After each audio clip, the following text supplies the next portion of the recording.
মিলাদুন নবী অর্থাৎ আমাদের নবীর জন্ম, আরেকটা হলো সিরাতুন নবী আমাদের নবীর জীবন ও কর্ম। মিলাদুন নবীর উপরে খুশি হওয়া আর সিরাতুন নবীর উপরে আমল না করা এটা বড় খারাপ জিনিস।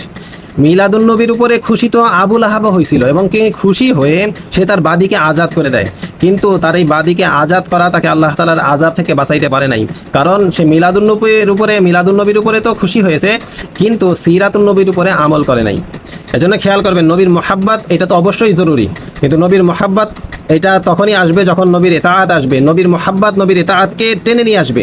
যদি নবীর মোহাব্বত নবীর ইতাআতকে টেনে না নিয়ে আসে তাহলে মনে রাখবেন যে আপনার অবস্থাটা এমন যেমন আবু তালেবের অবস্থা। আবু তালেবের মধ্যে নবীর মোহাব্বত ছিল কিন্তু নবীর ইতাআত ছিল না।